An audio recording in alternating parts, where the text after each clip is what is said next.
Hi, everyone. I decided to come out with stanza 5 the same day as I came out with stanza 4.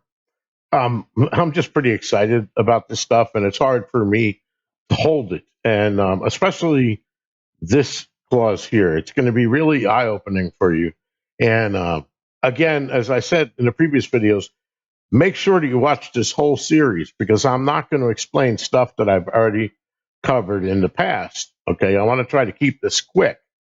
And in the beginning of these videos, what I normally do is I come up with something that I want to teach you, even though this is not about teaching you grammar. I kind of want to show you this in this case because it's related to this clause. And the first thing I want to tell you is back when I did the sentence diagramming, one of the issues that I faced was that you can't diagram a question or an interrogative clause. In order to diagram it, you have to convert a question into a statement. And of course, I knew this and I did this. And this stuff that I'm about to show you, I knew for a long time. I just kept it to myself. There was really no need to elaborate on it. But I am now because that we're digging in deep to the meaning of the poem. So the first thing you would do to convert this into a sentence is you basically invert the subject and the object to the right of it. So instead of having "so why is it," now this is actually an independent clause. It'll stand on its own, provided you know what it means, right? So I could say "so why is it," and it of course is referring to something that we previously discussed. So that's a perfectly valid sentence right there. So why is it? Well, in order to convert it from a question to a statement, all we need to do is reverse and swap it and why. So the answer would then become, so it is why. And then of course, that alone there is a sentence. So it is why. In other words, after you answered my question, basically your answer to the question is telling me what it is because I'm asking you, so why is it? And then you're going to tell me why. And then I'm going to say, oh, and then I'm going to basically repeat what you said. So that is why, right? Basically. So that's what I had to do in order to diagram this clause. And that's where I figured out what is actually going on. The act of diagramming it and converting it to a statement made me know what's going on in this clause. And what we have here basically in this clause is called rhetoric. Rhetoric means the art of effective or persuasive speaking or writing, especially in the use of figures of speech and other compositional techniques. And of course, you hear that word a lot when they're talking about politics, because one of the ways politicians try to get their point across is with rhetoric. And the way they'll do it is they'll ask a rhetorical question because they already know the answer that they're going to supply. And that's exactly what Forrest did in stanza 5. We know that it's a rhetorical question because right after he says, so why is it that I must go and leave my children for all to seek? He says the answers I already know. And he then proceeds to give you the answers. So that proves without a doubt that it's a rhetorical question. And Forrest is actually giving you the answer to what it is in that question. Okay, so now let's move on to stanza 5. Okay, so let's go through this stanza really quick like we did before, like we did with the other stanzas. Find the verbs is, go, actually it's must go, leave, seek. But remember, this is actually being used as an infinitive. We already discussed that. Know is a verb. Have done is another verb. Am is another verb. So now let's go and we'll find the pronouns. It, I, it, I. Those are all the pronouns. Now we'll go ahead and find the nouns. Oops, I missed the pronoun here. All is a pronoun. Trove is a noun. Now remember, this is being used as a noun. It's an infinitive. It's being used as a noun. Answers is a noun. And that appears to be all the nouns. Let's go and look for determiners. We got a determiner here. It's telling us which trove, my trove.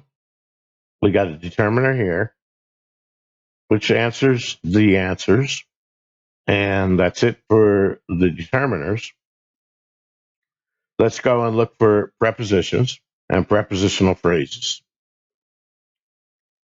Got a preposition here, and it meets the requirements, has a noun at the end. So this is a prepositional phrase. That looks like all the prepositions. Let's go and let's look for some adjectives. Tired and weak. Now, we discussed this before in the past. What's happening here is we have be verb over here. I am. Am is a be verb.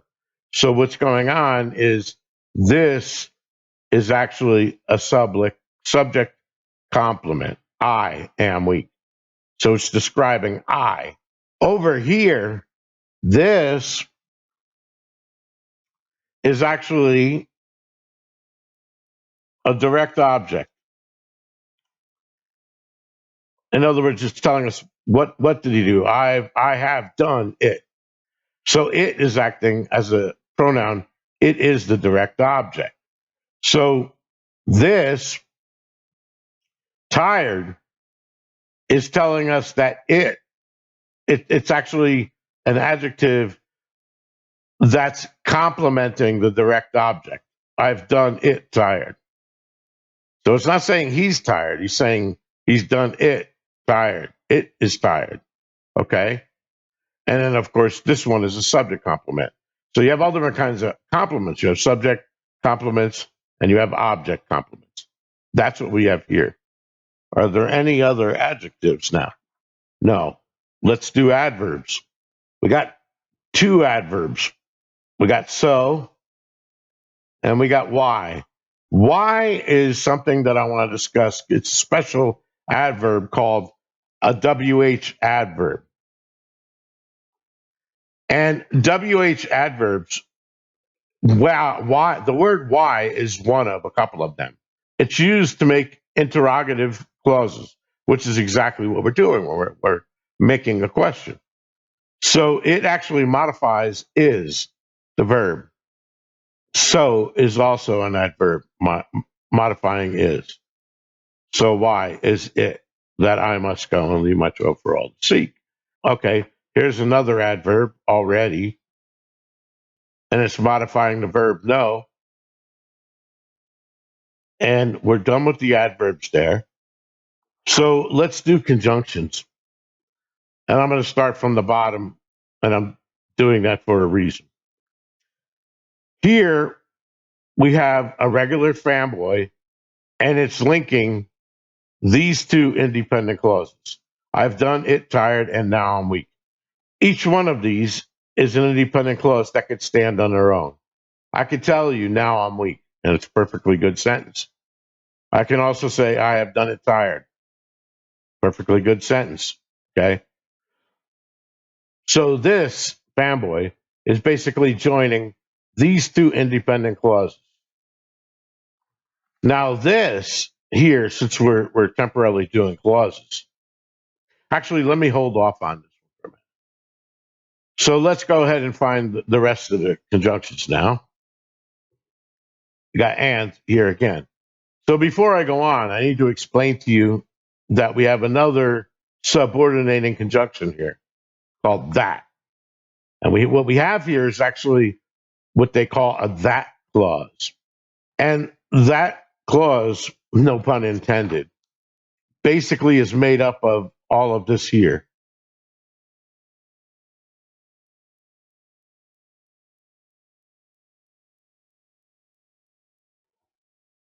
Okay, so that entire thing is a dependent clause. And let me mark this. This is an independent clause down here. This is an independent clause over here. This is one dependent clause up here. That I must go and leave my trove for all to seek. Obviously, that doesn't stand on its own. if I went up to somebody and said, that I must go and leave my 12 for all to seek. It doesn't stand on its own. Now, this is an independent clause because it can stand on its own. I just showed you before. If I went up to somebody and said, so why is it? In this question, the that clause is asking you what it is, because it's saying, so why is it? So why is it that I must go and leave my 12 for all to seek? Now, of course, Forrest comes right back, and it's a rhetorical question. He says, the answers I already know. I've done it tired, and now I am weak. So he's answering both of his questions there. We got compound verbs here forming two questions. He's asking you two things. Why is it that I must go? And then he's asking you, and leave my 12 for all to seek. So he's asking you two questions. Forrest is answering each one with a separate independent clause down here. And while we're on that topic of clauses, this thing here, the answers I already know. If you see, it's got a noun and a verb, okay, and some modifiers in there. It could stand on its own.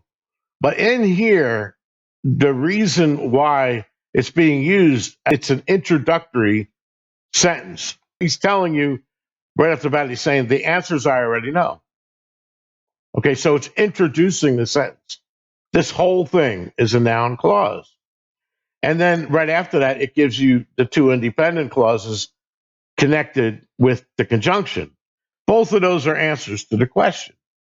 So now you see what's going on here. This is a pretty complicated sentence. It's got an independent clause, so why is it? And then it's got a dependent clause that I must go and leave my 12 for all to seek. And then he's giving you an opening sentence here saying the answers I already know. I've done it tired, now I'm weak. Now, I want to tell you something else interesting about this. In the previous video, I asked you guys a question. And I asked you to let me know a word that's in the poem as a verb. But if you were to change that word from its verb form to a noun form, the spelling is identical to how you spell the word knowledge. Now, you guys remember how Forrest joked around about knowledge and he spelled it without the D in there? That was actually a hint to this stanza. And it was actually a really good hint because knowledge is the fact of knowing the answers. All right.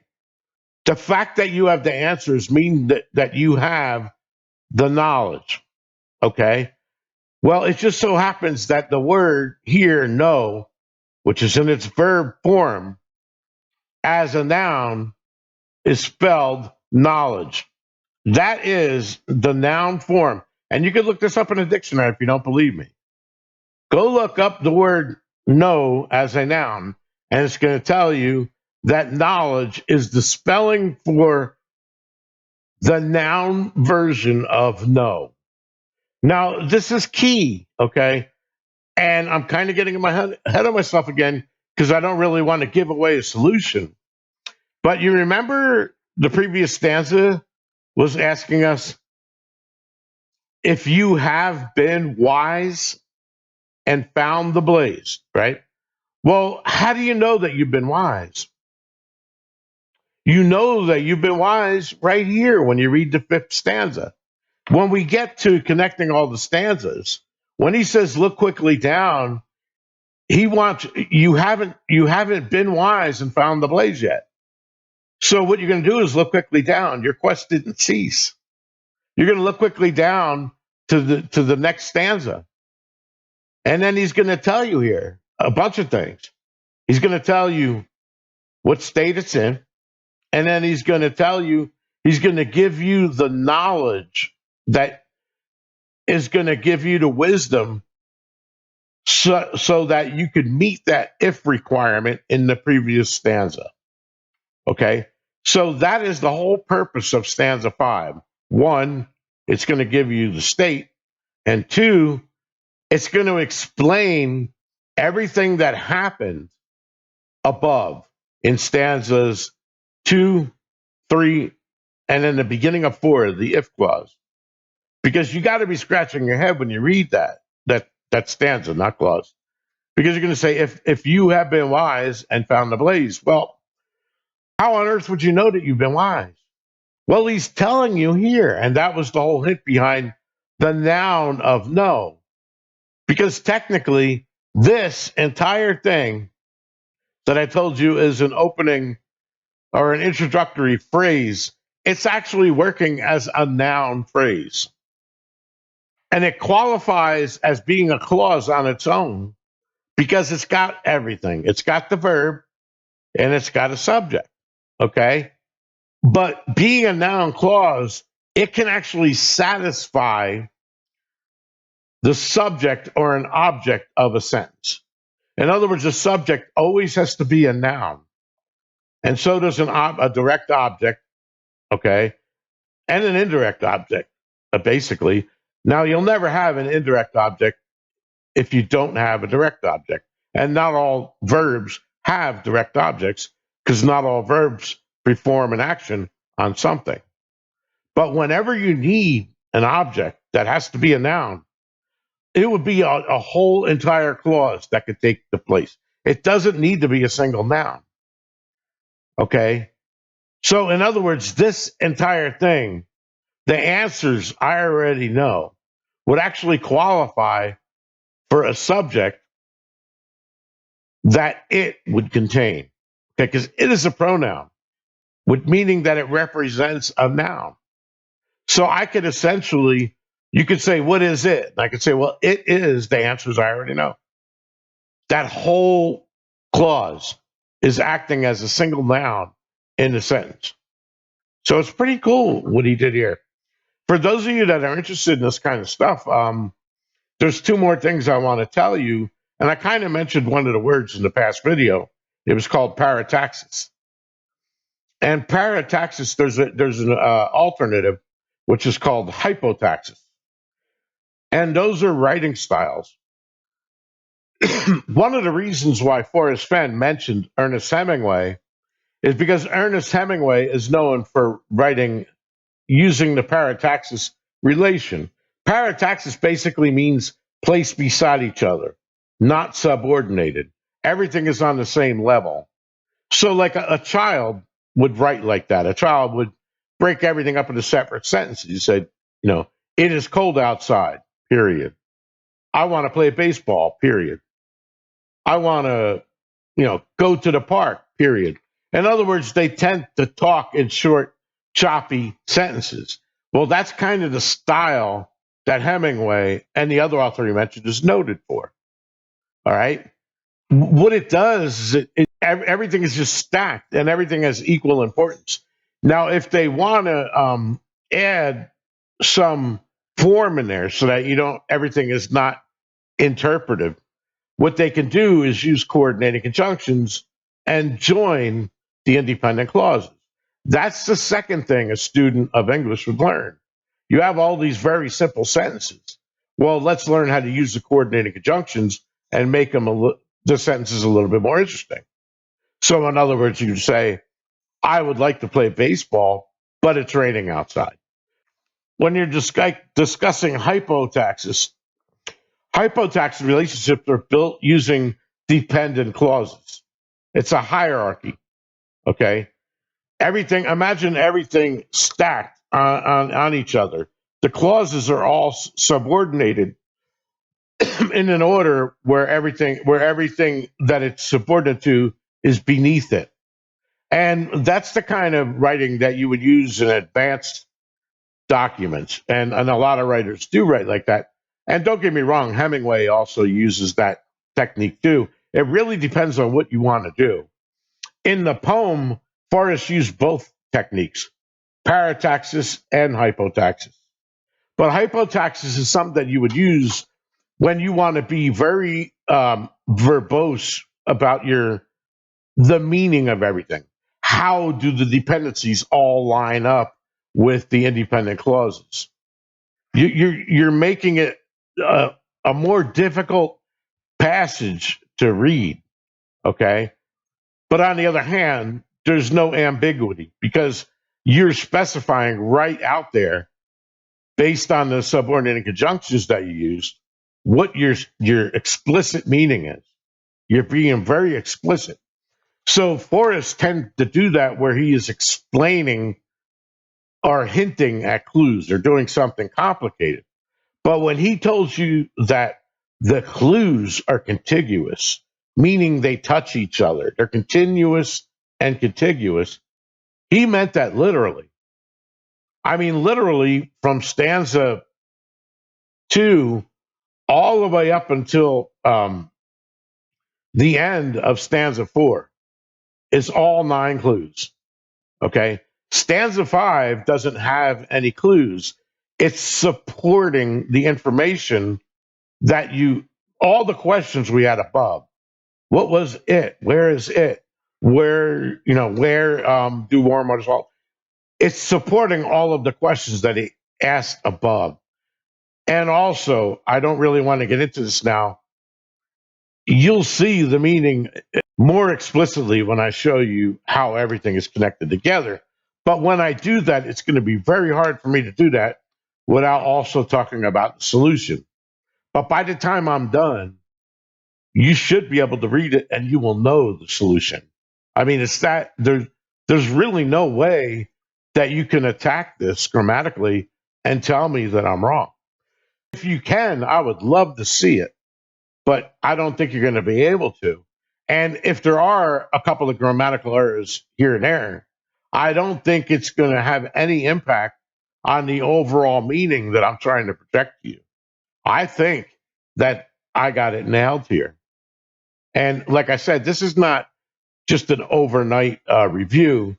And I know there are websites out there that you can go ahead and run a website and it'll tag all the words. Well, the first thing I want to explain to you is that almost all of them, including Google's, are wrong in many, many cases. Sometimes they get it right, sometimes they don't. Because a lot of times it's depending, especially in the poem. Let me put it to you that way, okay? The poem, when Forrest always said you got to look at the big picture, what he meant was it's difficult to figure out what's going on in, let's say, stanza 4 until you have read stanza 5, okay? And stanza 2 is where you're starting the stuff that you're doing in stanza 3. So when you try to feed the whole poem, it's just looking at words. It doesn't know how things are broken up. And to make it even more complicated, it doesn't know that you're actually running a poem through there. So when Forrest is doing things like, so hear me all, listen good, he could be relying on the rhyme scheme. So this is something that you need to figure out yourself. Sure, you could run the poem through a tagger, but it's not gonna break everything up into clauses and phrases. It's not going to explain everything. All it's doing is it's trying to look at the neighboring words and determine how the word's being used, but it doesn't do the right job. I'd say it does the right job maybe 80% of the time, but again, it doesn't break it down into clauses and tell you the meaning of everything. So when you get to the point where you're going to a dictionary, you're not necessarily looking up individual words. You now know the context that that word is being used in. So, for example, right here, we know that Y in this sentence is what they call a WH adverb. All right, and it's an adverb. So you're only going to pay attention to the adverb definition. And when you look at the example sentences they have, you could try to find an example that fits the context of where you got the word from. So anyway, this is a really cool stanza. I love doing this one. I just couldn't wait. I was going to put it out tomorrow, but I wanted to put it out today. And basically, we only got one more stanza to go. After that, I'm going to go ahead and just do a video that ties all of this together And I'm going to try as hard as possible to do that without involving any solve, just like I have up to this point. I hope you enjoy this stuff. Please help me out by passing it around. Click like, and please subscribe if you want to see more of this stuff. I'm not making any money off of this. I'm doing this to try to bring closure to 350,000 searchers. Anyway, hope you all have a good day, and look forward to the next video. Actually, the next two videos. By the time you see the end of the next two videos, you should be an expert on reading this poem and understanding this poem from beginning to end and thoroughly, and you should be able to apply it to your solve without any ambiguity. Peace.